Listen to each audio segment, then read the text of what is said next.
True इस्लाम app को play store से ज़रूर डाउनलोड कीजिए और शेयर कीजिए। इससे पहले इज्तिमा में खाने पीने के आदाब पर गुफ्तगू हुई थी। आज नाखून काटने और बाल काटने के ताल्लुक़ से क्या इस्लामी कल्चर है, क्या इस्लामी अखलाक व आदात है, इस पर गुफ्तगू करेंगे। जिस तरह इस्लाम हमें ज़ाहिरी बातिनी सफाई पर तवज्जो देता है, इसी तरह हमें हर तरह की सफाई पर ज़्यादा ज़ोर और तवज्जो दिलवाता है। उन्हीं में से नाखून काटना और बाल काटने के ताल्लुक़ से इस्लामी तौर तरीक़ा क्या कहता है। अल्लाह के रसूल सल्लल्लाहु अलैहि वसल्लम का एक इरशाद गिरामी कि जो शख्स मूंछ ना काटे या बाल ना काटे या नाखून ना काटे वो हम में से नहीं, यानी हमारे तौर तरीके में से नहीं। हमारा जो कल्चर है, हमारा जो इस्लामी अखलाक व आदाब है, आदात है, उन इस्लामी अखलाक व आदाब में से वो शख्स नहीं कहलाएगा, हमारे तौर तरीके में से वो शख्स नहीं कहलाएगा।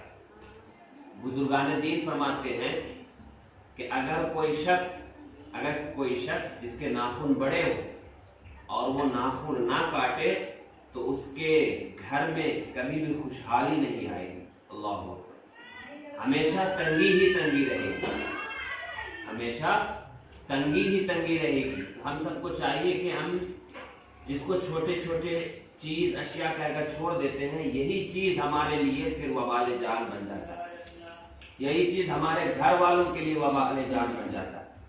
मगर आजकल का दौर जमाना ऐसा चल रहा है कि नाखून बड़े बड़े रखने को फैशन शुमार किया जा रहा है।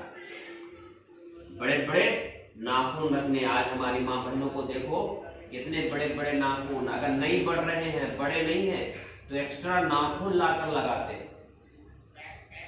एक्स्ट्रा नाखून लाकर अपने नाखून में लगाते हैं ताकि बड़े बड़े नाखून दिखे। तो ये सब कल्चर जो है ये इस्लामी कल्चर नहीं है, ये अंग्रेजों का कल्चर है और ये फैशन वालों का कल्चर है। हमें तो नाखून काटने के ताल्लुक से एक हदीस पाक बयान हुआ, फिर ना काटने के ताल्लुक से क्या बयान हुआ कि उसके घर में तंगी आती है। किसी के नाखून अगर बड़े बड़े हो तो उसके घर में तंगी आती है, खुशहाली खत्म हो जाती है, बरकतें उठा ली जाती है, बरकतें उठा ली जाती है। एक और हदीस पाक सल्लल्लाहु अलैहि वसल्लम कि जो शख्स नाखून काटता है, जैसे जुमा के दिन नाखून काटना मुस्तहब है, अच्छा अमल, जुमा के दिन नाखून काटना अच्छा अमल है, मुस्तहब अमल है। इसके ताल्लुक से नबी फरमाते हैं कि जो शख्स जुमा के दिन नाखून काटता है तो उस जुमा से और आने वाले जुमा तक वो बलाओं से महफूज रहता है, मजीद 3 दिन और यानी 10 दिन तक वो बलाओं से महफूज रहता है। सुभान अल्लाह, मजीद 3 दिन और यानी 10 दिन तक वो बलाओं से महफूज रहता है। तो ये सब बातें जिसको हम छोटे छोटे कहकर सोच कर इग्नोर कर देते ना, यही सब बातें बहुत ही माशा हमारे लिए जरिए निजात का परवाना लेकर आएगी इंशाअल्लाह, जिसको हम छोटा छोटा करके छोड़ देते हैं।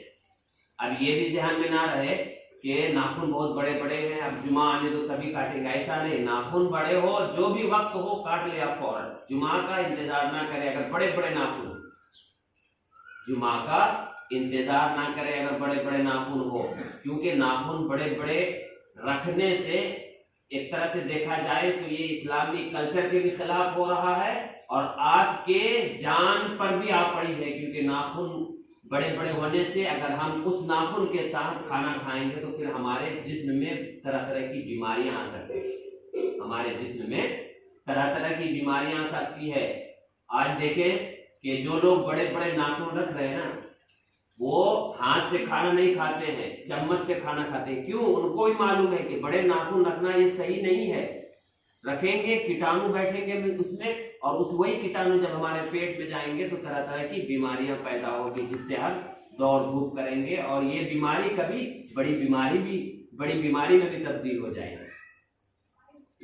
बड़ी बीमारी में भी तब्दील हो जाएगी। तो हम सबको चाहिए कि नाखून को हफ्ते में खास कर ले एक दिन जुमा के दिन, और उस जुमा के दिन चाहे बढ़े या ना बढ़े, हल्की बड़ी हो तो फौरन उसको काट ले, ताकि नबी सल्लल्लाहु अलैहि वसल्लम के इरशादात, यानी जो शख्स जुमा के दिन नाखून काटेगा तो वो 10 दिन तक आने वाली बलाओं से महफूज रहेगा। तो इस हदीस पाक की खुशखबरी हमारी जिंदगियों में आ जाए और हमारी वजह से हमारे घर वाले और हमारे पूरे कुंबे और माशरे वाले बलाओं से महफूज हो जाए।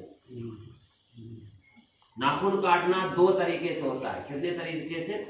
एक तरीका तो ये है कि जैसे चाहे आप नाखून काट ले, जैसे चाहे नाखून काट ले, मगर एक सुन्नत तरीका है, उस तरीके पर अगर हम नाखून काटेंगे तो हमें सवाब भी मिलेगा। उस तरीके पर हम अगर नाखून काटेंगे तो हमें सवाब भी मिलेगा।